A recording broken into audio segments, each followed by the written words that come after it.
What is up, everyone, and welcome to the Real Ones Canes podcast. He's Cam Underwood. He's managing editor, State of the U. Go check out the great coverage of Miami Hurricanes losses at stateoftheu.com.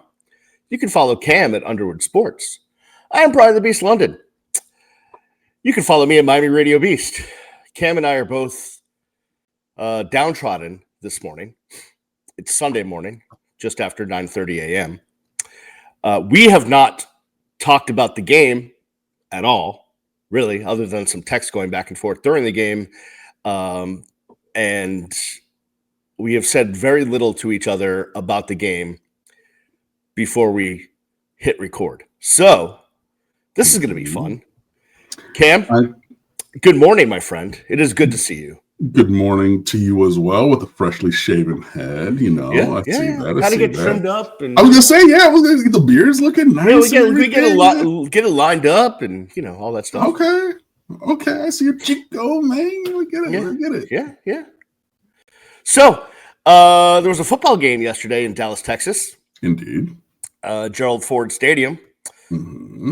The one laughing spot of the day for me was the viral post and pictures of them doing a trivia contest at the stadium where they gave you like 4 or 5 different options of what is the name of the stadium, and they gave you the answer of Gerald Ford Stadium, and still people could not get it right.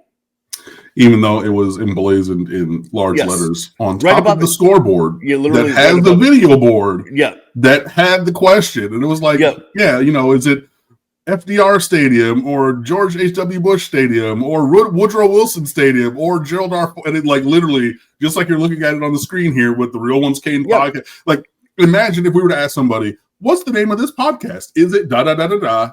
And it's there on your screen. Right there. Yeah. Literally was that same thing. So that was it. Yeah, that was cool. All right, let's start here.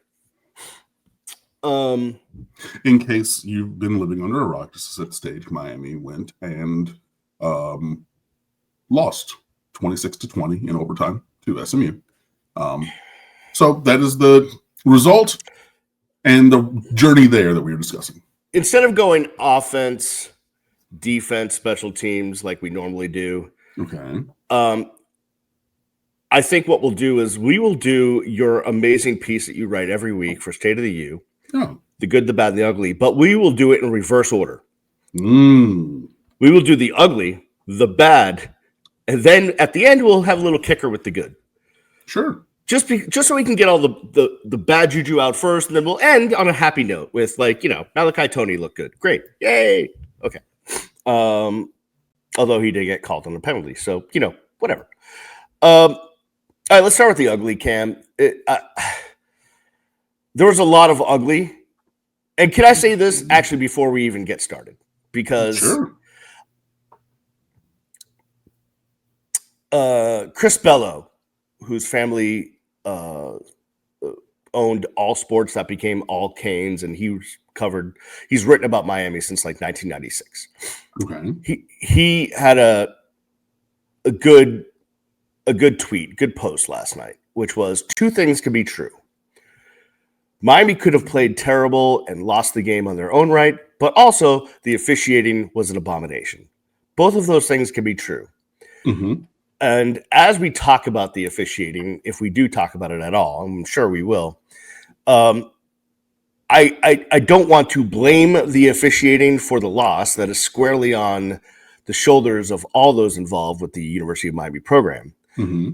On the other hand, the ACC can go straight to hell with their officials, because it's just ridiculous. We on the show that we did to preview this game, we pointed out where Miami stood in the conference and nationally as it related to penalties against opponents that they played, but also we talked to you about all of the non-calls on holding on Ruben Bain and all of the screw jobs that Miami's gotten from ACC officials. And yesterday, I didn't know what to do with myself. So again, I just wanted to put this out there that I am not in any way saying I am blaming the officials for the loss, because I'm not. But you know what? They also sucked. Yeah, you know what? Let's just start right there. I agree with that statement. You can evaluate the performance of the officials as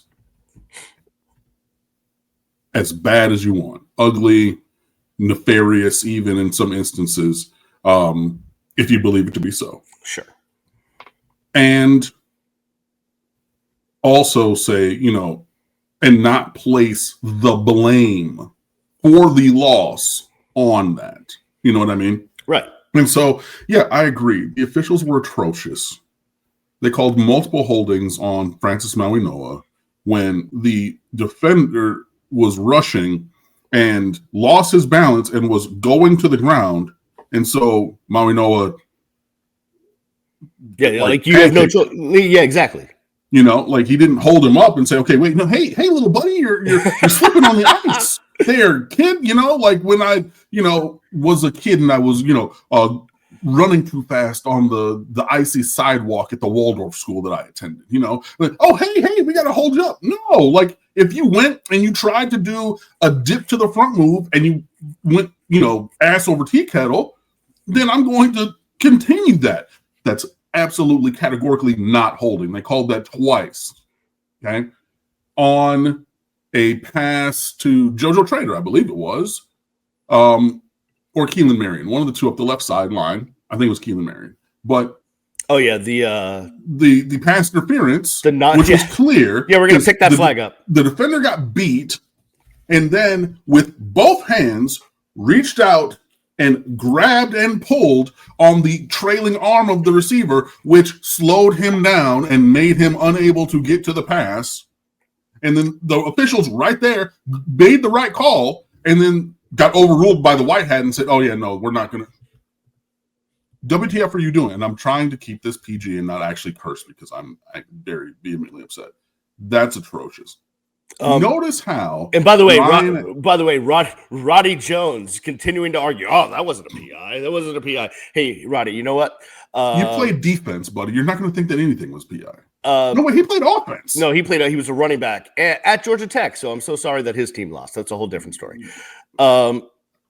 Yeah, the officiating was terrible. I mean, we can sit here for an hour and talk about how bad it was. But the only thing I was going to continue to categorically go down the worst calls. So thank you for stopping me on that. Well, I will say, can we just pick out one more of the literally the worst call I've ever seen besides Terry Porter in the end zone at Ohio at the Fiesta Bowl, the roughing the passer Lightfoot. I mean, it was literally quite clear he did not hear the whistle, and it was literally quite clear he didn't. Yeah. I know. Hey, and Mario kind of made a sideways comment about it. Well, we're calling that, and it was clear he didn't. So then, why are you not going, cafecito crazy, Mario, and screaming at them to get them to influence? They would not have changed anything. At some point, you got to do something. Well, no, I mean, someone did bring up a good point, which is, you know what, Mario, you're making a ton of money. Take the fine. Just rip the hell out of the officials. That's what I'm saying. You have to do something. Yeah. Your season is on the line, right? So that's that. I did just want to put a minor bow on the penalties. Yes. Notice how neither Brian nor I are blaming the false starts on officiating. Now, we can continue to say there are too many of them. It's killing drives. It killed the first drive yet again. And then we're seeing those things. But notice that that's not a point of the evaluation. Even without that, though, there were so many terrible calls. Bad, terrible, and game-changing calls that somebody has to say it. And if Mario won't for whatever reason, then that is a cross that I will bear. But yeah, so we can start there. What is the next ugly topic? Well, let's just start with the big picture, the 35,000-foot view. And you write it in the good, the bad, the ugly, TheStateOfTheU.com. right at the top, Welp, the season's over. Yep. That is the ugliest of the ugly, because that is the end result of losing yesterday. There was, you had no margin for error. Now listen, I will put an asterisk. Crazy shit can happen, right? Like crazy stuff can happen. You don't know. Maybe there's a chance somehow, in some way, by some sort of weird situation. But being a University of Miami fan, we're never going to get the benefit of the doubt. That committee is never going to go in there and be like, you know what, we should put Miami. Like if Georgia had lost to Florida, right? Do you think that somehow the University of Miami would be ahead of Georgia in the queue to get into the college football playoff? No, it just wouldn't happen. So I'd give it about a 0.3% chance, but I just want to throw that out there. But for all intents and purposes, the season is now over. The ACC, not happening. The national championship, the playoffs, not happening. You are not reaching any of your goals. The season is over. That is the ugliest of the ugly. I saw that the athletics projection after the game had still Miami with a 30% chance to make. Oh, that's way too high. The playoffs. I quote tweeted that and said that's astronomically high. Yeah. That's exponentially too high. Take the 0 off, maybe 3. Right. This morning, ESPN's FPI projection has 14.4%. So 1 out of 7. Okay. That's closer. I still think that's high. Too high, yes. You know, but the precedent was set last year. A 10-2 Miami team that wins all of their non-conference, loses 2 conference games, and does not make the ACC championship game is not a playoff team. It's the direct correlation comparison to last year. And I know what people are going to say. People are going to say, Cam, you upgraded the non-conference. Florida's better this year, even though they fired Billy Napier. But you can see, okay, that's a better team. You sub Ball State, who was like ranked 132nd out of 134 last year, for Notre Dame. Oh, Notre right? Dame. In the non-conference. Yeah. Because you played USF last year, but they're better than last year. Yeah, valid point. You look at, so you can say, wait, every one of our non-conference games is better, and you have more national brands, including one of the biggest national brands in Notre Dame, and Notre Dame has 2 losses, so the comparison is head-to-head. I'm going to sit here right now on November the 2nd, and I'm going to look directly into my camera, and I'm going to tell you, Miami and Notre Dame in the season, both 10-2, the committee is absolutely picking Notre Dame, regardless of the head-to-head, period. I understand what you were saying. I get the logical foundation and viewpoint because I, like you, am a Miami Hurricanes fan, alum, all of those things. It will not matter one iota if the comparison and the choice is between Notre Dame and Miami, where Notre Dame, their 2 losses would then have been, at the time, top 10 ranked Miami, who went all the way up to number 2, and then a Texas A&M team that still to this day is undefeated and looking like one of the top 5 teams in the country. Those are their 2 losses. Our 2 losses are to a slightly above average Louisville team where our quarterback threw them the ball 4 damn times, and we still only lost by 3, playing our D- game, and then going on the road to SMU and, I almost said the F word, messing about all day long and snatching defeat from the hands of victory. None of those things are the same. So, yeah. And on top of that, we've already had the additional precedent from last year that a 3-loss SEC team is greater than a 10-2 Miami team. So you put all of those things together, ain't no chance, buddy. No Season's chance. Over. The next thing on the ugly. Well, you know what? I'll let you pick. Ready? I'll give you these 2 choices. Okay. I'm going to give you 2 choices. Please. We can discuss Carson Beck and that aspect of the ugly that ended the game on an interception plus his post-game comments. Or we could tackle penalties because yay. You want to do more penalties? Oh, yeah, because the ones we actually committed. I made a list of the pre-snap infractions by offensive linemen, which continues, and I've now lost count at this point, but it's way over 20-something. So if you want to go there, we can. It was 12 penalties, 96 yards. Granted, some of them, shouldn't have been penalties, the Lightfoot penalty, the couple others, but still way too freaking many. So do you want to go there or Carson Beck? You pick. Can I go off the board and lead into Carson? Sure. Okay. This is going to be uncomfortable. This player is going to feel all, 16 wheels of this bus run them over. Jojo Trader dropping that ball. That drop changed everything. It is not a one-to-one direct correlation. He dropped that pass, we lose the game. Because it was in the second quarter, we were only at 7. Like, there was so much more to the game there. I am not going to let him off the hook. I am not. You had already toasted him for a touchdown. You're wide open, right? So you're like, hey, coach, put me in. I'm cooking. He was. Right? So Carson looked off because there were 2 other open receivers on that play and said, nah, buddy. It's like the NBA. If a play works, what do? They run it till you stop it. And they'll go through all 4 iterations and 5 counters off of it. But we're going to run the same thing over and over. It's not the exact same because you're not going to run the exact same play, but the connection of quarterback to receiver, because whoever's on you can't cover you, we're going to go back to that. And you get your opportunity with CJ Daniels out. You didn't already scored a 35-yard touchdown, your second touchdown ever, because you scored one in the bowl game. You're out here proving people, all of the people who were stumping for Jojo Trader to get playing time, regardless of whatever he was doing to not have the playing time, you're proving every single one of them right. And then Carson says, cook. And he hits you again. And you drop, and then hit the ball up into the interception. It's one of the worst plays I've seen. It's unacceptable. And I do not care that he was contrite on the sideline. My bad. We all know it's bad, JoJo. You were the one who was wide open by 2 steps in the seam. It wasn't me. It wasn't Brian. It wasn't Brandon. It wasn't anybody else. No, it is unacceptable. Hold on 1 second. Let me finish, please. Please, okay. Because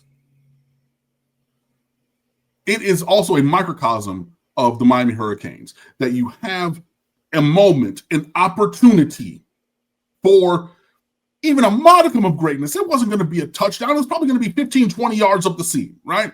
But a nice play takes you over 100 yards. You get 100 and a touchdown, maybe another touchdown later. Just a modicum of success given the opportunity presented to you. And what do? You fumble it, you F it up, and the other team is profiting and celebrating on their sideline because you can't ball the way that you think you can ball. I'm sorry. And like I said, I am throwing him under the bus for that because you absolutely have to catch that ball, period, pointblank.com, end of story. Also as well, let's get a couple of wheels of that bus on Elijah Lofton at the end of the first half. You run a spot route in the end zone. You're a tight end. He's the best player on the team, as we've heard whispers of from many people associated with the program.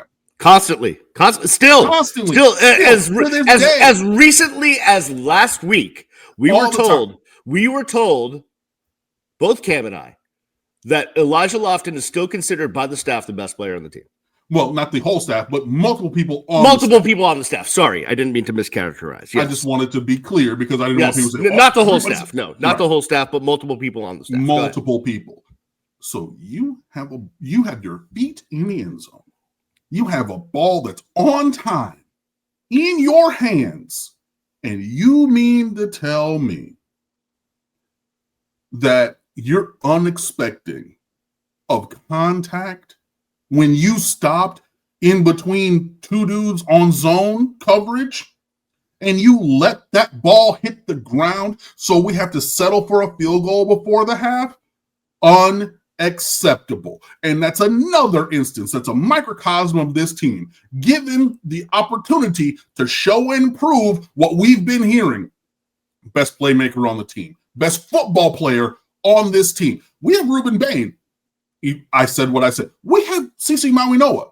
I said what I said. We have Keontae Scott. Yeah. Thorpe Award semifinal staff members. I said what I said. Elijah Lofton is the best player on the team, and you drop that MFing ball, again, given a small opportunity to prove your worth and step into the greatness that's there in front of you. And again, it's a 4-yard touchdown. It's not even a national championship, but you had the opportunity to make a positive, impactful play, and you did not do so. So I don't care. Elijah Lofton for that drop, under the bus. Jojo Trader for that game-changing drop, under the bus. Ugly. I don't care. And we can continue now to the quarterback. Well, no, I'm going to deviate to the left for 1 second. First, First, I just want to slow the bus down for 1 second because there's a kid crossing the street, and we don't want to take out. So I agree with you that both of those drops were unacceptable. But when the game was done and I was just kind of reflecting, so much went wrong during the game that it's like, okay, like that was a stupid play, Jojo Trader, whatever. Then I was like, you know what? Elijah Lofton should have caught that ball. He got absolutely jacked. But then I was like, whatever. There was so much other stuff wrong. It was such a complete and utter just crap fest that I was just like, I don't like whatever. I just gave up. Now, what I wanted to get to, let me pose this question to you, because the reason why we had Jojo Trader yesterday was because CJ Daniels suddenly somehow out of thin air appeared on the injury list, and then was games, and then was out, and like this is the second week in a row where the initial injury report that comes out Thursday night at 9 p.m. or 8 p.m. or 9 p.m. Didn't have a player on it, and then the next injury report on Friday.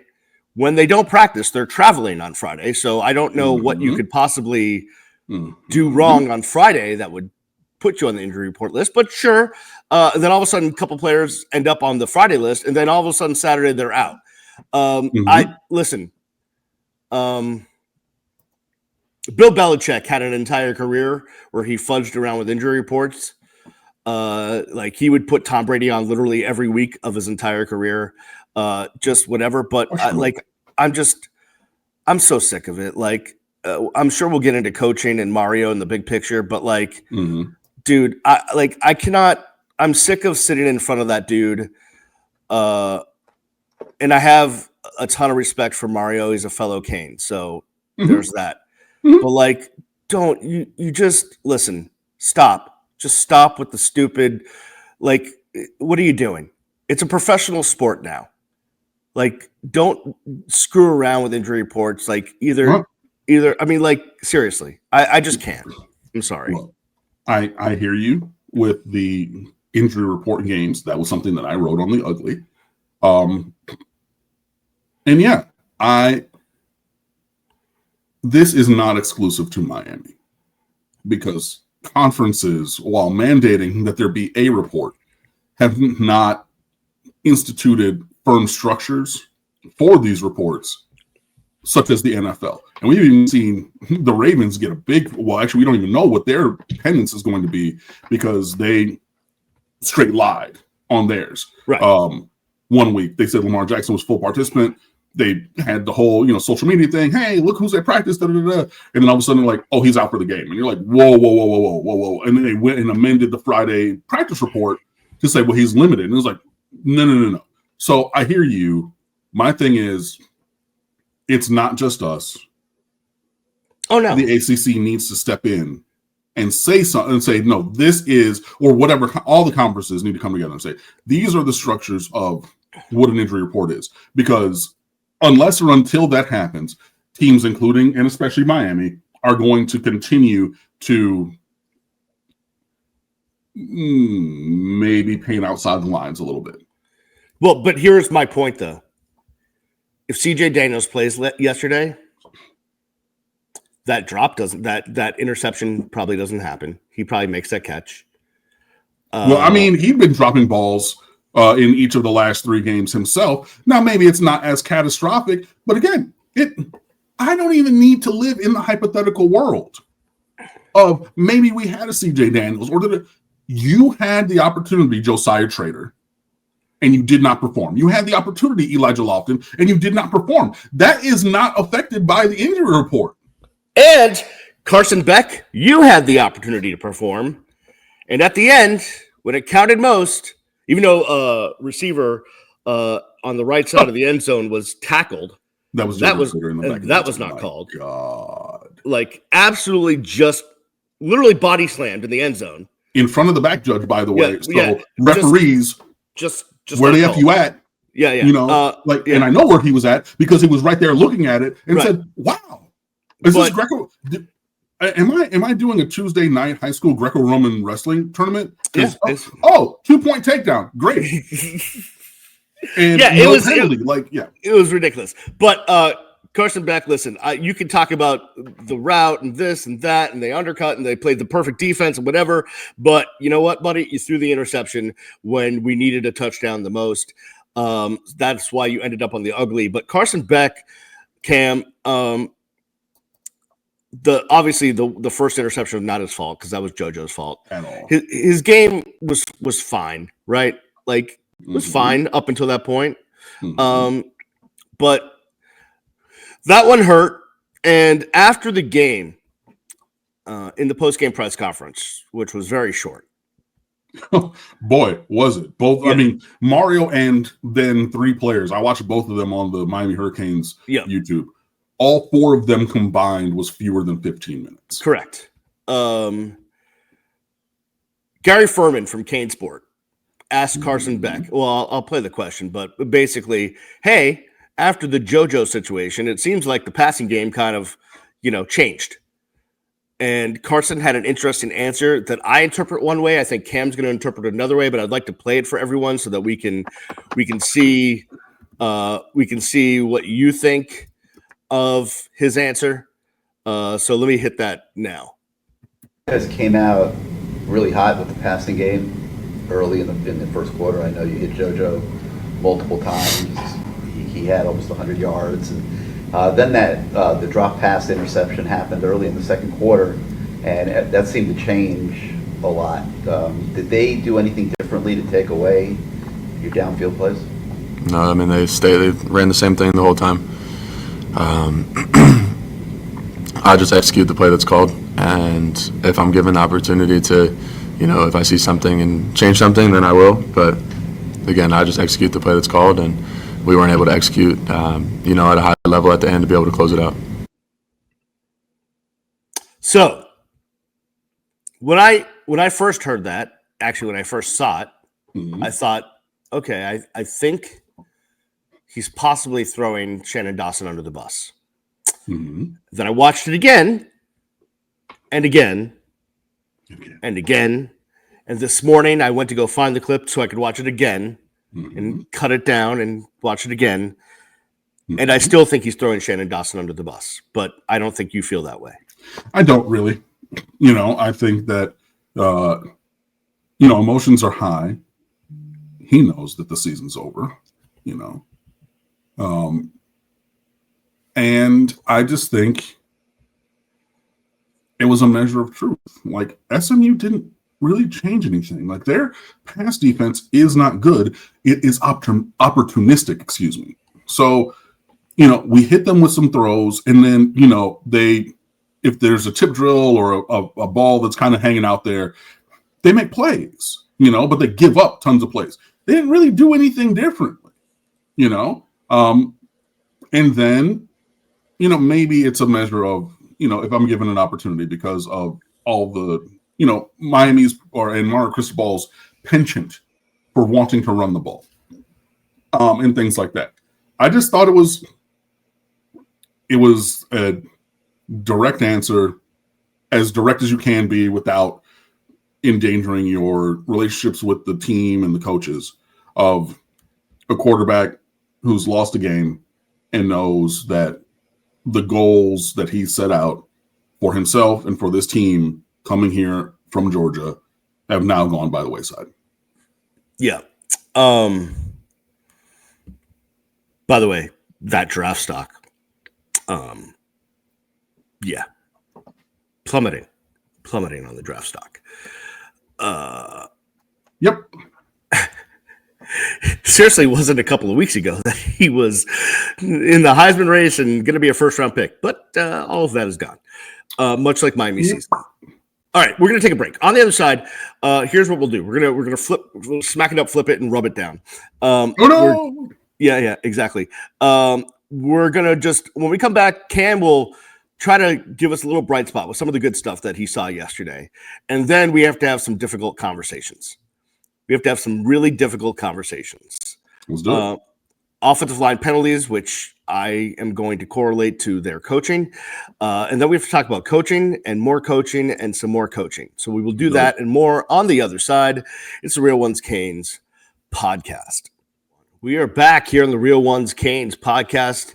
I'm Brian the Beast London. You can follow me at Miami Radio Beast. He is Cam Underwood, managing editor, State of the U. Follow Cam at Underwood Sports, stateoftheu.com. Always amazing content and no different here on a Sunday morning after a loss, Cam. Yeah. Hey, we're here all the time. Storm and sunshine, win or loss. Been doing this for the better part of 15 years. So think about the teams and the games that we've seen. So we're not going anywhere. On the feed, you can see that there are people, community members who are stepping up with things. Esberg walked away from Aline Perez 10 years ago. On Friday was the 10-year anniversary of the return at Duke. So we wrote, there was this. So I actually wrote a retrospective based on this comment. And then there's some other things from me. But in terms of our site content, you have the film review, which just posted from yesterday's season-ruining loss. Storm Center, my Sunday link dump of all kinds of things. Oh, something else, and I'll just throw it out there. Miami are a 27.5-point favorite over Syracuse on homecoming, which already has 10 comments. Good goodness. And I know I wrote it at 1:40 in the morning because I was up late, and that's when that popped. The Good, the Bad, and the Ugly has 150 comments already. Gee willikers. 3 stars. The recap, almost 1,000 comments in the game thread. My goodness. All of that and more. Stateoftheu.com. And we're not going to go anywhere. We're going to have more stuff, commentary, analysis, and evaluation of this team and program. But all of that just a click away. Please come on over and fan with us and join the legion that have already left comments because there's lots to comment about. Cam, because I don't want us to be branded Donnie Downers, I will give you a few minutes to go over some of the good we saw yesterday. I'm sure there was some. There was some. First of all, and I know that, I did throw him under the bus, but Jojo Trader with a very solid game. Let me pull it up. He had 5 catches for 81 and a tud in his, he had tons of extended action. People were clamoring for him to get opportunities. He played 22 snaps against Stanford, but the ball didn't find him. But obviously with CJ Daniels out, the ball found him early and often, and he was very productive. And I'm just going to leave it there. We already talked about the negative, but also he was out there in the run game, so he was blocking a lot and everything, which you have to do. He has done well every time he's gotten an opportunity. Yeah. Yeah. So shout out to him. As always, All-American Malachi Toney, 7 catches for 90 yards, 2 carries for -1 because those early swing passes were actually laterals that went backwards, so those count as runs. And then a 47-yard punt return, which set up Miami for what should have been a touchdown, but Elijah Lofton can't catch the ball. So it ended up being a field goal right before the half. But Malachi Toney played very well. Mark Fletcher, 16 for 84 with 3 catches for 19 on some checkdowns. Another strong day. Could have been, I think there was meat left on the bone from all of the running backs, but I think that Mark Fletcher obviously did a great job. Keontae Scott is an All-American. Oh, he's amazing. I mean, he's a semifinalist for the Thorpe Award. He was the first player up in post-game interviews, and he's what a fifth, sixth year senior. By the way, the way he handles himself, that is a professional man of he is. Yeah. He's not a 19-year-old. No, he's 22, 23. He's a grown man. Yes, and he's correct. We got to do this. And he's he came from Auburn. He's been playing. Look, you lose games. We do this. We're going to, not we do this as we do this, but you got to go out there, you got to work, you got to perform. The coach calls plays, you go out there, you execute it, and we're going to focus on that, and we're going to move forward. It was very, he's not a new intern. You know what I mean? Like, he's been here, he's done this, he's not new to this, true to this. 6 tackles, 2 TFLs, a sack, a hurry, and a PBU. I mean, this man affects the run game. This man, with his blitzing, affected the passing game because Corey Heatherman's calling blitzes from all angles because he had a feel for, okay, Rhett Lashlee's probably going to roll Kevin Jennings this way on this play. So I'm going to bring Keontae Scott that way, and then that half roll turns into a 1-2, oh, shoot, let me not roll all the way that way because, I was going to say big number 0. He's not really that big. But, man, Keontae Scott, he's an All-American, like full stop. I don't know that there's a better nickel in America. And this is a guy who, I know that Charles Brantley, allegedly, purportedly, rumoredly had issues at the beginning of the year, which is why he didn't play in some early games, Charles Brantley. But Keontae Scott stepped in, and Brantley was going to be a slot defender, like that, battling for that nickel. Keontae Scott, where are the snaps coming? Because you're not taking 0 off the field ever. He is such a linchpin of this defense, and his run defense from that nickel slot, overhang defender has been so great, and it is integral to the structure of the run defense for that player to affect the run, and he has done that in spades. Carter Davis, 2 for 2 on field goals, and a great form tackle on what would have otherwise been a kick return for touchdown. Dylan Joyce, 5 punts for 230, a 46-yard average with 3 inside the 20, 1 that should have been downed inside the 2, but yeah. Keontae Scott also recovered a fumble on a 4th down jet sweep to the tight end that they tried with RJ Maryland, did SMU on their first drive.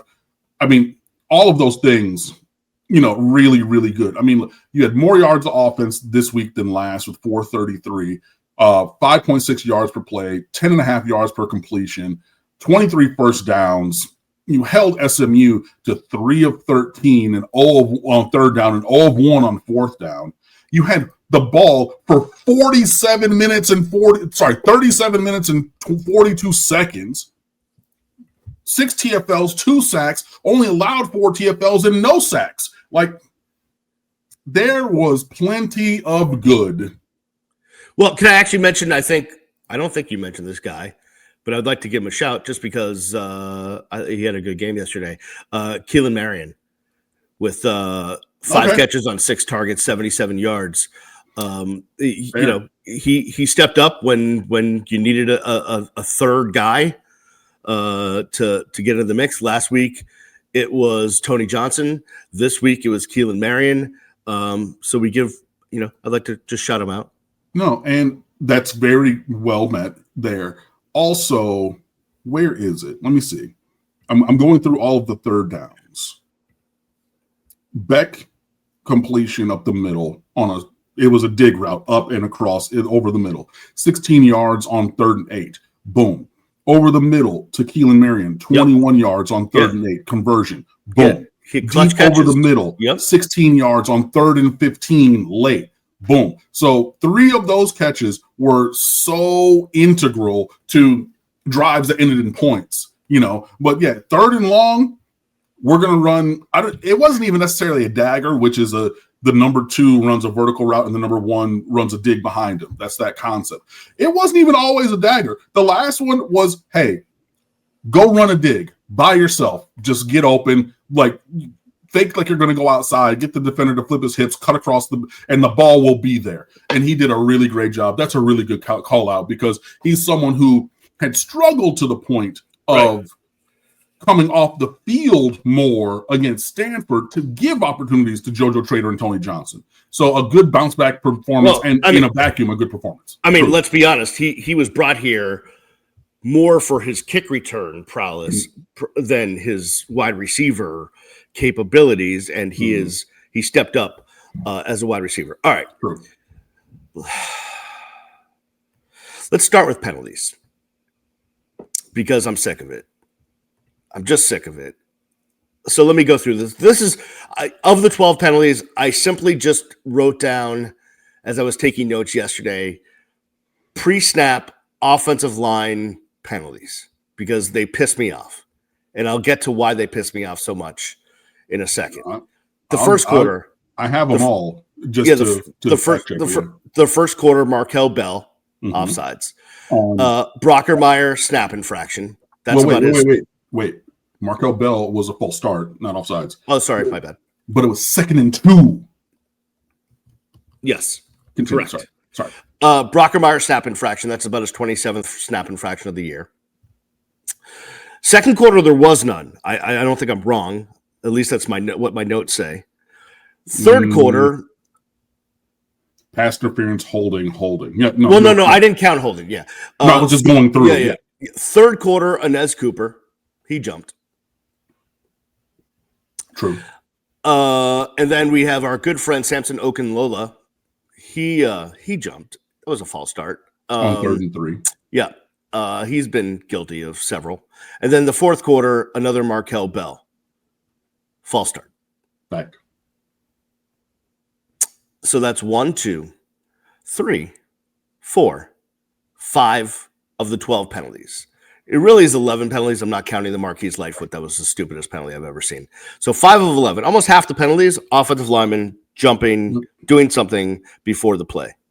And to extend that, 9 of the 12 penalties were on offense. So, and of those, and there was a couple holdings. Although the Mawanoa holding was, like you said, was not a hold. True. But yeah, you have that. Mario was asked of something about the penalties and did try to say, well, basically we got affected by late stemming, teams moving laterally up front, and we've tried to communicate when teams are simulating our cadence and blah, blah, blah, blah, blah. But, they didn't say anything, and it is what it is. And I'm like, no, some earth needs to be scorched, Mario. Whether it's to the league office or on the field, ho-hum, we know teams are stealing our cadence and mocking or, and simulating it. And it affects us with a false start or a snap infraction. And by the way,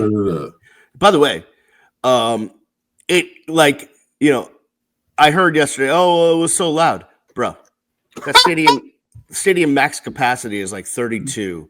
They can jam 34 in there, but it's an open. It's not even it's not even designed to be a loud stadium. It's not like it's the Orange Bowl or where the Seahawks play or Kyle Field. It's not. It's simply an open bowl with 32,000 fans. Maybe. And you're going to let that impact you? Well, get the hell out of here. I heard. Amen. The one time it got loud was the one play with the Marquise Lightfoot thing. I don't know if you were paying attention, because I know a lot of people will watch games on mute. I don't do this. Oh, no, I don't. But they went to a sights and sounds. We're going to give you the ambiance of the environment.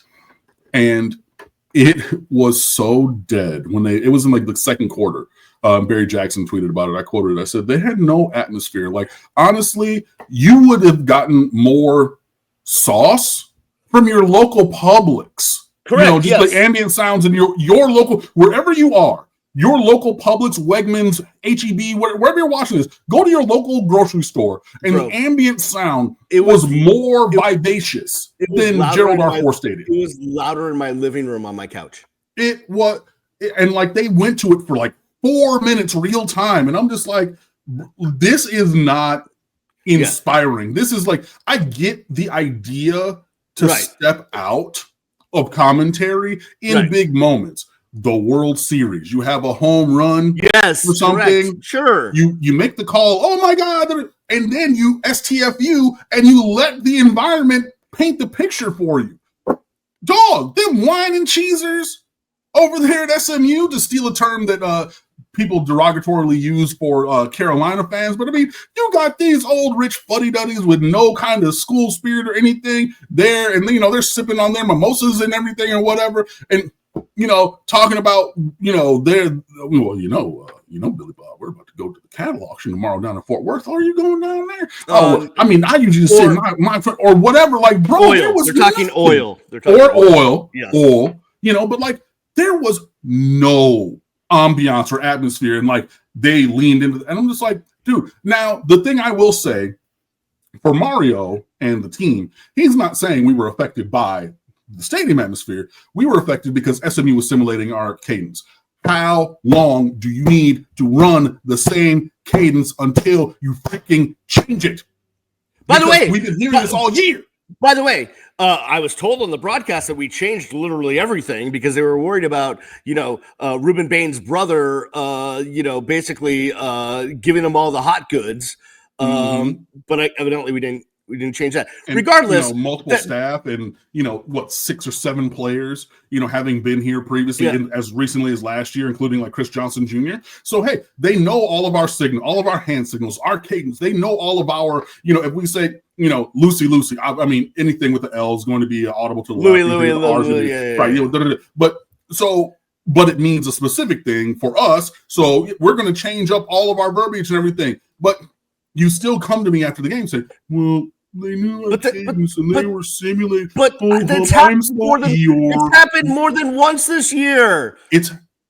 I know. It's not just yesterday. That's what I'm saying. And at this point, and you couple that with what you just said of, well, we changed everything from top to bottom because we knew that there was so many connections on the SMU side where they would know exactly what we're doing.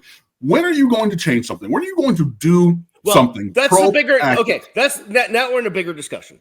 Okay, and I want to talk about 3 coaches, all on the offense, because they're all pissing me off this morning. We'll go from the bottom up in order of who I'm pissed at. Shannon Dawson as the least, to be honest with you. Okay. Alex Mirabal and Mario Cristobal. Okay, those 3 coaches. We'll start with Shannon Dawson. Okay. And the reason why I talk about all 3 of those is because of adaptation. You have to adapt. You have to change. You have to get innovative. You have to grow. You can't stay where you are. Shannon Dawson, just like a game, like just from the whole, from my perspective, again, I don't know ball as well as you know ball, but when I think back to the game and how it was called, I just go, meh. Like there was nothing. I think. Like, okay, they lined up Malachi Toney in the backfield. Yay. Right, but you did that on the first drive and then not again. Correct. And I get you do different things first, and then you go back to being who you are as the game goes on. I think that the penalties hamstrung the offense in a big, big way. I think the lack of execution then also impacted the trust that Dawson had in the offense to perform, and specifically the terrible drops by Jojo Trader and Elijah Lofton. I really do. My notebook is in my living room. I'm here in my second room right now as I'm podcasting. I did my best to chart inside versus outside runs. It was pretty even. It was more inside than outside, which I think you're going to have. But it's also, but can I interject for 1 second? Please. With the inside versus outside runs, time and situation of when you run what plays into that. I agree. And I was getting there. Okay. But yes. Sorry. But yes, I hear you. I might have miscategorized 1 or 2 outside zones as inside zone just because they didn't move as far laterally as I was looking for. And I was doing it and I was multitasking. So, and I mean, I know some scheme. I don't know everything. So I'm not going to say it's perfect, but it was in the ballpark of like 1.5 inside runs to one. And that could have been wham, duo, inside zone, power, which was eating early. There were multiple inside run schemes. There's multiple outside run schemes, pin and pull, outside zone, things like that. There were multiple of them. But there was definitely a diversity of run game scheme. I loved seeing that. There was success in the run game. The issue I have, and this goes, and I'm going to skip all the way to the top. The bully ball, we're just bigger, faster, and stronger than you. Well, no, we're bigger and stronger than you, not faster. It can be 3rd and 1. It can be 4th and 1. You can have all 11 guys in the box between the tackle, not even in the box, but lined up between our tackles. We're still running it on inside. That's going to be a play that's invariably we're going to hand it to Mark Fletcher or Marty Brown, and we're just going to seriously let them bash their head into a million people. That's going to be dive or duo. Yep. That's it. Because you don't have room to run power because you can't get the guard to pull you. It's going to be, that is straight Neanderthal ball. And even if our offensive line is bigger and stronger, which it is, you're now asking them all to block 2 guys per play. Yeah, it's the numbers, the math ain't math, and the numbers don't work. Yet and still, that is the absolute foundational mentality of the head coach. And so now Dawson is going to call the play. Okay, right. So the behest. So I know, like I'm skipping. I know I'm skipping, but let me finish. Okay. Finish. I love you. That is part of the run game calculation, tabulation that I was going through. So it is, I get that there are issues with it, and I get that like there's more that could have been done, but you talk about servant leadership.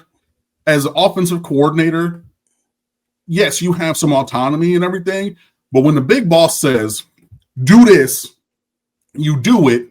And I think also after you saw the drop from Jojo and after you had that terrible drop from Elijah before the half, conservative Cristobal went Operation Shutdown and Dawson employed that scheme. Which is why I agree he should be number 3 on the list of coaches with whom we have issues. So what I was just going to say is like, just to give because I saw all this on X yesterday. It's like, you guys, listen, Shannon Dawson should take blame when blame is deserved. And if anyone's going to be a scapegoat on the staff, it's going to be him, because the offensive line coach and the head coach are attached to the waist and other parts.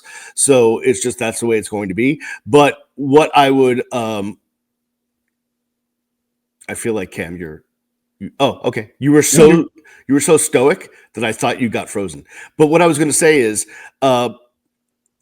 the way the offense goes is basically the idea, the basis, the direction of the offense all comes from the mind of the head coach. Mm-hmm. All of the running game is all designed by Alex Mirabal. That's all him. The one area where Shannon Dawson probably has the most leeway is in the passing game, right? So from a passing game standpoint, how would you grade Shannon Dawson's ability to draw it up yesterday? I mean, there were guys open. I think that he did well. I think, Carson took checkdowns when checkdowns were there to be taken. Look, perfect is the enemy of good, but you needed better than you got on the last play. A little bit of blame on Malachi Toney, because I think if he continues flat and doesn't leak into the end zone, maybe that's an incompletion and not an interception. But I understand why he leaked up the field, because there was space, and maybe if Carson was one beat quicker on that throw, on that whip route, maybe. But there were guys open. But you had some drops, some really, really consequential ones. But Keelan Marion was open multiple times on 3rd and long when I'm like, oh my God, we're about to go punt. Would have liked to see some more of that. Would have liked to see us attack more in the passing game. And it's something, this goes, to where we're going with this conversation. This is foundational to the belief in the structure of the head coach, because I saw Steve Kim tweet out a long soliloquy. Yeah. Nope. And I read it, and I agree with one major point there. When you have a talent advantage, you want more possessions, more plays. Agreed. Whether that's in any sport, right? If you remember, for example, Princeton once upon a time beat UCLA as the number 2 overall seed, or like top 3-4 seed, I think. No, they were top 8 seed. They were number 2 in the NCAA tournament when they have nowhere near the kind of athletes. But what did they do? They slowed the ball game down. Yep. They limited possessions. They got it to a 1-possession game. They hit a typical back cut in their Princeton offense. Got a layup. Boom! You end up winning. And UCLA had due to win to the pros. They had all kinds of hoopers. There was no reason that Princeton team should have been on the court with them, but they were able to affect it and slow the game down. And that's what Mario Cristobal coached teams do. They play at a plodding tempo. We go in and execute, that ruthless efficiency kind of a thing and whatnot. But you play the slow tempo. But by playing at that kind of tempo and limiting the snaps, you are, by choice, negating your advantage of talent. Correct. And it is frustrating because if you do not do these things, if you play at a faster tempo, and I'm not even saying that you need to go Oregon or whomever breakneck speed, but if you go no huddle and you go tempo a couple of times, you saw what happened with SMU when they went up tempo. It presented issues. Imagine doing that with our superior level of talent, kind of a thing. But you don't do that, and so you intentionally negate the advantage of talent that you came to the stadium with and go to every stadium with. It is frustrating for me, and you can go back and look at StateOfTheU.com. For many years, I've been stumping for Miami to run a spread offense with some measure of tempo. We've gotten spread by formation at some points, but then what are we doing this year? These tight, compacted formations. So there's 3 receivers on the field, but everybody's within the hash marks. No, spread them out and go a little bit of tempo. And the one time we went tempo, they had a defensive injury. So that cost them a timeout in the second half. Cool, but you don't ever go tempo other than that, and that's something that I haven't really said out loud in a while, because we have finally gone to a measure of the style of offense that I prefer, but we should be running even more plays than we run if we go at a higher tempo, even if you only do it after first downs or after chunk plays or whatever. We had 9 chunk plays yesterday. So right there, that's 9 instances of on the ball. One of them was a touchdown because it was a touchdown to Jojo. But there's 8 other snaps where you can go, boom, that's fast, like SMU did. And then, hey, you get 5 yards on that play that you went fast after the chunk play. What do you do again? On the ball. So that's just something that I saw Steve Kim put voice to that I wanted to also say that I agree with. I've said it for a good long time. And it's something that really sticks in my craw because, this game shouldn't have been close. Yeah, correct. It honestly should not have been. But the firm ideology of the coach has this team playing in a way that all these games are close when they should not be. And then you do that and you mess up and then you get beat. We're going to do a third segment, but because the third segment we'll dedicate to Mario and the 35,000-foot view. Real quick, Alex Mirabal, the offensive line coach, supposed to be one of the best in the country, a guru, all of that stuff. Your guys, listen, they may be ultra talented, but if they continue to make mistakes before the snap, that negates what you're trying to do in offense. They need to be more disciplined. And I really don't care what the reason is. I don't care if it's simulated snap counts or noise or, a fly landed on Markel Bell's ear. I don't care. Just cut it out. Something needs to change there. Mario's answer was not sufficient. I'm sure it was something along the lines of, well, we just have to be men and, blah, blah, blah. But but that also belies his mentality of oh, well, you just have to, be a man and suck up. Suck it up, Buttercup. Let's go. Right. But So where were you in defending your team from these, things? And we'll get to him in a second, but just specifically Alex Mirabal, like, listen, maybe you're the best at teaching technique in the country, but you better get your boys to understand what discipline is. I agree. So I'll take it to the third segment because there's a phrase that I want to use in a statement that I want to say. Okay. Well. It applies to all, but I want to save it for the discussion of Mario Cristobal because the buck starts and whatever. He's the big kahuna. Blame goes there. I'll save that for segment 3. We are going to overtime, a third segment. It's been 3 weeks in a row that we've had to do this. A third segment. Oh, my fault. Sorry. On the recap. It is the Beast. It is Cam Underwood. It is the Real Ones Canes podcast. We'll be back right after this. And we're back. Third segment, Real Ones Canes podcast, the recap. Miami loses to SMU in Dallas.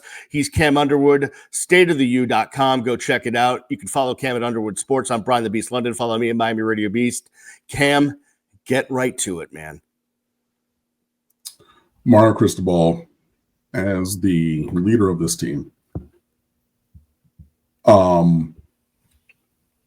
with all of the things going afoul, right? And there are things that are going really, really well. Shout out to Corey Heatherman. Shout out to the defense. Yeah. We've already talked about, Keontae Scott. You had, by the way, a couple of guys out. They had negative rushing yards before overtime yesterday. Yeah. So good job by the defense. Okay, go ahead. But then at the end, we couldn't stop the run on that last drive in overtime, which frustrating. But hey, it is what it is. For Mario Cristobal, and I was leading into this with Alex Mirabal because they are very much inextricably linked. But for this team, we're at a point where either you coach it directly or you allow it to continue. And this folds into what you were saying about the offensive line. If you're not coaching them to jump to jump early for false starts, if you're not coaching them to, get off balance and get holding penalties, if you're not coaching them to be undisciplined, then at this point you're allowing it. We are 6-2. You're 8 games into the season in 10 weeks, right? 2.5 months into the season, not even including fall camp and spring and summer workouts. You either coach it or you allow it. And for a wannabe disciplinarian, allowing the undisciplined play to continue is unacceptable. And it's cost you games, and it has let another season be ruined. There are so many articles. I posted one from Shehan Jayaraja of CBS Sports. That was a good one. That was a really good one. In the Sunday Storm Center of Shehan actually says Mario Cristobal wasting the talent on this year's roster is a bigger failure than wasting the talent on last year's roster. Which, on surface, you're like, well, they had the number 1 pick last year. When you go and read that piece, again, linked on stateoftheu.com in Storm Center, you're like, whoa, hey. I just saw Nicole Auerbach. She just posted a thing. I saw Chris Hummer from 247 in the break when I went on Twitter. He's posted it. Like, it is deplorable, the state of affairs. Like, Mario Cristobal's record, I believe that they put it on the screen during the broadcast, a 778 win percentage in September and October, and like a 268 in November. There's like a 4.4 something difference. Yeah. And we, said this, leading into the year, like, I predicted 11-1, but you got a 5-week November. Mario Cristobal's teams don't do well in November. And hey, on the first day of November, season ruined. So you didn't even get to the finale at Pittsburgh, which Brian was looking at as like, oh my God, this is the correct. You're going into the depths of the fires of Mordor, but like you didn't sneak in the back door, you're going through the front gate, right? Yeah. Going into that game, you didn't even get there. You didn't even get there with 1 loss. You know what I mean? But like, yeah, at this point, like there's too many data points. There's too many things that are consistent in the performance in a negative way with this program to look anywhere else but Mario. And if he says, I'm the head coach, I lead this organization, this program, everybody who's here and everything that we do is at my behest. How you do anything is how you do everything. So saith Mario Cristobal, right? So at this point, it's not good enough, period. And whether you need to have a real tough conversation with your good buddy Alex Mirabal and say, why don't you come over to the house? We're going to smoke on some cigars, we're going to have some scotch, and we're going to have that tough conversation about things need to change or you're going to need to go. Or whoever or whatever. But yeah, this is just another season of failure, abject failure. You're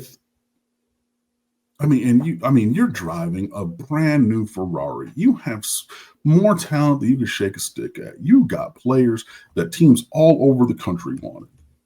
And you, as a great recruiter, got them. You've built up this program from where it was. I think that the program is in a better place now than it was with Manny Diaz, but Manny Diaz has a better winning percentage in his years at Duke than Miami or does with Mario Cristobal in the same term. What are we doing? And I know that the first year, it was 5-7 and then 7-5, but it needs to be better. I will wrap this up by saying anyone who says that Mario Cristobal is on the hot seat does not understand how things work.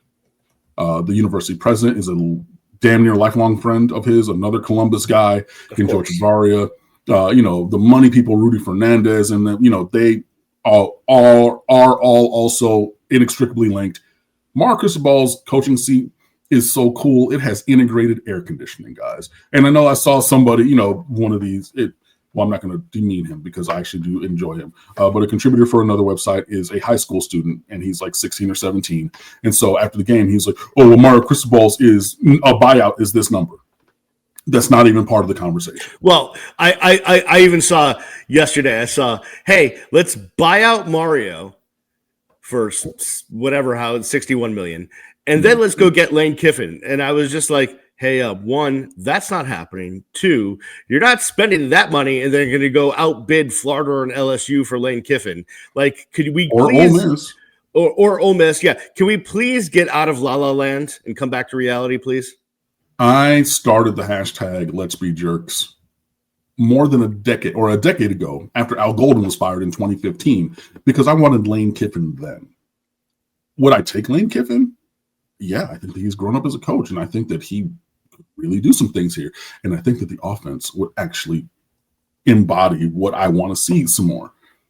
It ain't happening. We're not burning neon $150 million to get rid of this whole entire staff, which has tons of big Will Harris, Zach Etheridge, Jason Taylor, Corey Heatherman, Shannon Dawson, even, you know what I mean? Like, bro, Shannon Dawson makes 7 figures. That's what I'm saying. We got some big expenditures on the staff. So we're going to buy out Cristobal for 61, pay the rest of the buyouts, and then go get, bro. No. But so I don't know, man. I'm rambling at this point, so I'm going to shut up. But it's not good enough, Mario. Either you coach it or allowing it. And honestly, you're allowing a lot of bull pucky to continue, and it's not good enough. Period. You listen, I understand, right, that this team is supposed to basically be representative of Mario Cristobal's mentality. He is an offensive lineman at heart. He has wet dreams about pancake blocks, okay? He is all about the O-line. So if you do not think that the identity of this team is going to be all about those 5 guys and smash mouth football, and we're going to out physical you, and we're going to do X, Y, and Z, the way we did it at Alabama when I was there, because we had the biggest, baddest trenches in the world, you're wrong. That's exactly how he's going to think. The problem is that he has shown no ability to change, adapt, react to what opponents are doing And obviously, after they've watched several games of film, when you get to November, they're going to be able to figure you out. And he's also not, I don't think, playing the style of football that fits best with the ability of the athletes that you are able to recruit, which makes no utter sense.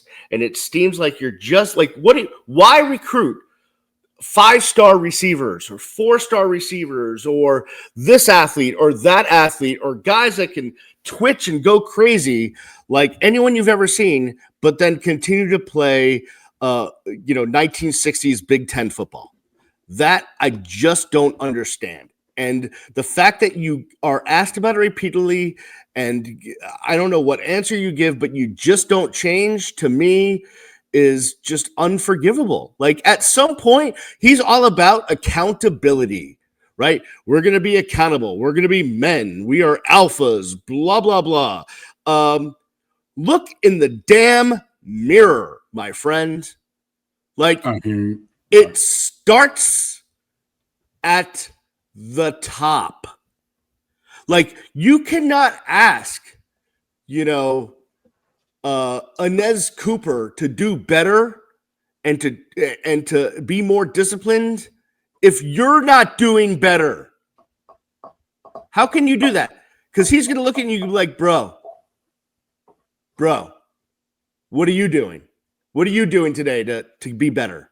You're asking me to be better? I'll be better. But what are you doing to be better? What is he doing to be better? Nothing. Not at all. And I think that honestly, it's regression that we're seeing from Mario Cristobal. Because like when he first got here and we were losing even more games than we're losing now, there was a fire. There was a passion. He was going on the sideline, after Cam Kinchins made an interception and he celebrated, in that first year. There, was the video of that circulating on social media yesterday. So when I get this Mario Cristobal back, who went over there and berated the entire defense, not for performance, but for the way that they comported themselves, right?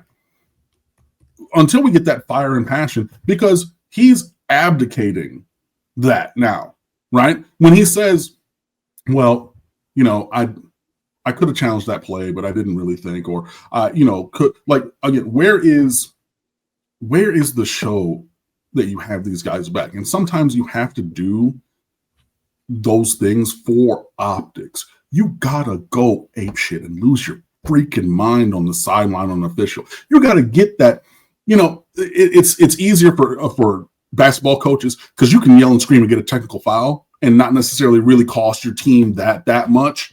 And like really make that point, like, yo, I'm here for you. We got the energy, we got the emotion going and everything. You're going to cost your team a 15-yard flag. But at this point, twice the cost, well worth it. I need to see something from you, Mario, because now you're there all stoic on the sideline, which is basically saying, no, whatever happens, happens. I mean, I could have yelled at the official, but like, for why? Because sometimes you got to do stuff so it looks like you're doing stuff so that all of these guys who have put their futures in your hands believe in the leadership. You have to do these things. But now he's Cam, and it's getting worse. Cam, you're a huge Pistons fan. You're a fan of the NBA, right? Absolutely. Go see How many times throughout a season when kind of things aren't going well for a team or whatever in the NBA and something crazy happens on the floor, some bad call. How many times do we see a head coach just get tossed because he needs to show his team like, hey, I mean, like, I'm all in for you. I got your back. Yeah, I'm going to give it my all, and I'll sacrifice one for the team. I'll get tossed. You'll see that in basketball and baseball, maybe a handful of times in a season because they do get fined for that. But like the one-off technical of you missed this call on this end and you call the same thing over here, and I call a timeout and I'm walking to the free throw line because my team is coming to go sit on the bench, and I'm going to scream at you and I'm going to get that technical foul, and you're going to fine me $10,000 for that. That's going to happen. That happens more than a little bit. You remember former Miami Heat assistant David Fizdale when he was coaching the Memphis Grizzlies? Yeah. Take that for data. Bro, you got these moments. You have to do that. You have to say, it feels like Mario is distancing himself from the team. Whereas one of these instances of him showing up and showing out in the game to the official would link him with the program, because it feels like he's like, well, this is happening to these players and to this team, but that's not got anything to do with me. Bro, by the way, we're all in this together. You gotta do and show something, Mario. Look at the difference between him and Kirby Smart. Kirby Smart spends half the game, if not more, literally out on the field barking at officials. Come on. And I get that things are different, for different coaches and everything, but it's a level of passivity that I am not accepting of. Now, has there been growth? I think so. I know that some people don't love all the timeouts that are called or when they are, or leaving games with them. By the way, I have no problem with them not trying to do something with like 25 seconds left at the end of the half. Or at the end of the game. End of the game. Like, it's just... my thing of that was everybody saying, okay, do this. You run a play. Brockermeyer loses that rep. It's a fumble or an interception. SMU has the ball, and they're going down to win in regulation. Correct. The conversation's all different. And I get it's easy. And like Cristobal, he said, look, if we got a kick return out past the 30, almost 35, we go. On our numbers, 25 and in is a low chance. It's higher chance of something going wrong. So we took a knee. I don't disagree with that. But I think holistically, game operations have improved from where they were when Cristobal first got here. Oh, yeah, for sure. That's an immutable fact. But there's still further room for growth. But yeah, right now it feels like Mario Cristobal to me feels like a front runner. He feels like if the team wins and I can get on the microphone and I can talk that shit, I'm going to go do it. But beyond that, he's kind of a weak dude.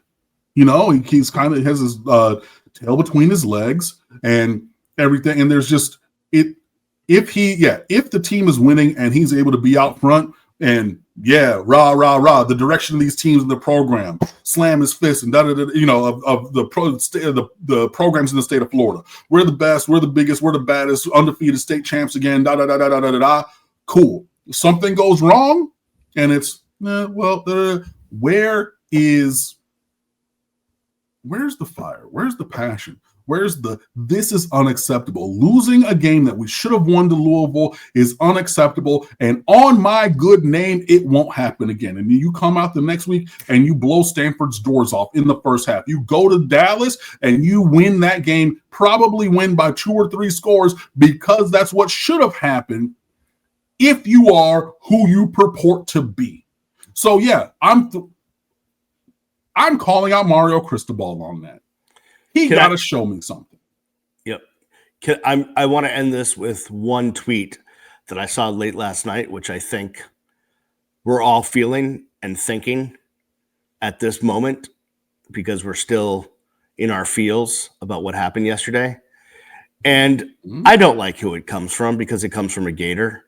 But sometimes, every once in a while, like a broken clock's right twice a day, right? Mm-hmm. It's Dan Thompson at DK Thompson on X.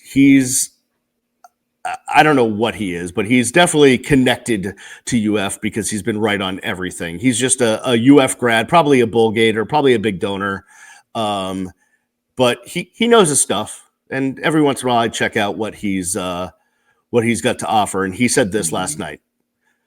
Man, Mario Cristobal really does less with more than just about any coach in the country. That has been a fact of the Miami Hurricanes, regardless of coach, for 20 years. And you can look back at Randy Shannon, who got the number 1 recruiting class in America with all them boys from Northwestern. Yep. You can look at, Al Golden. You can look at Mark Richt. You can look at Manuel Diaz. We got more. So I get that, yes, it's right in the moment because Cristobal has this seat. And so that's kind of the microcosm, or the micro. If you go to the macro level of it's not the coach, it's whomever with this program. It's programmatic, yeah. It's even larger than that, but it is. One of the worst people that I know. Exactly the same from 2005 through now. It's been 20 years of the same. Same old, same old. Whether it was the end of Larry Coker, Randy Shannon, Al Golden, Mark Richt, Manny Diaz, or now Mario Cristobal, it has been exactly the same, which makes it even more frustrating when it happens because it's not an outlier. For those of us that have been longtime fans, it is what we expect to happen. It's what we've seen happen, and we've been told this is different. We've been told there's a standard. Right. That part, the standard. And so when I predicted 11-1, I leaned into what Mario said. Leaving the door open for being disappointed, Cristobal said, we're getting better every year. We're taking steps forward. The standard is the standard, and we're playing more to the standard over the course of time. 5-7 the first year, became 7-5 the second year, became 10-2 last year in the regular season. So if we're continuing that, and if you are the man of your word, and if you are the coach that you think you are, then 11-1 is what it should be. And honestly, I said I'm not going to predict 12-0 because it's hard to go undefeated, but realistically, it should have been. And you're right. But guess what? Tell me I should be confident that we're not going to lose another game. I'm not going to sit here and lie to you. I'm not going to sit here and do that. Okay. You were already looking at Pittsburgh. Yeah, of course. So understandably so. Now, not only are you looking at Pittsburgh, NC State, and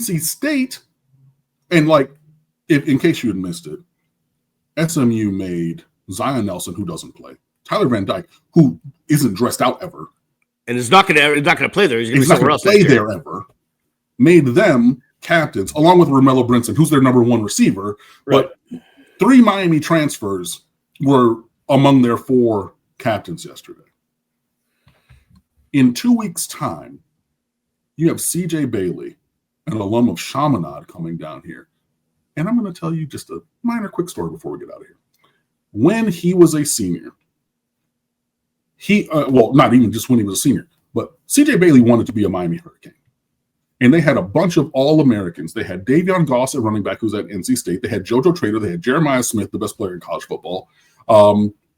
They had Zaquan Patterson on defense. And they had C.J. Bailey at quarterback. Those other 4 tried to pull a power play and say, hey, if you offer and take our quarterback, you're going to get all of us, including Jeremiah Smith.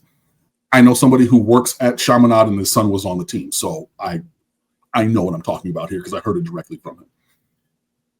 Mario Cristobal said, no, C.J. Bailey cannot play here. We're not going to recruit him at quarterback.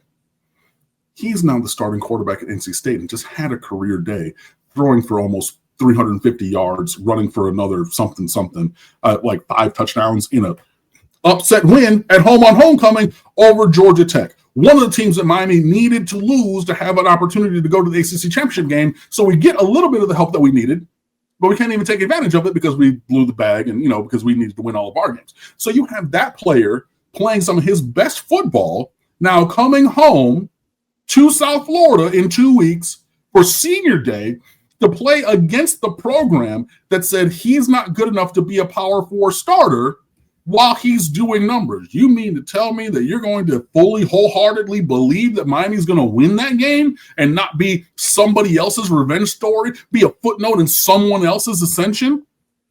I'm not comfortable saying that full stop.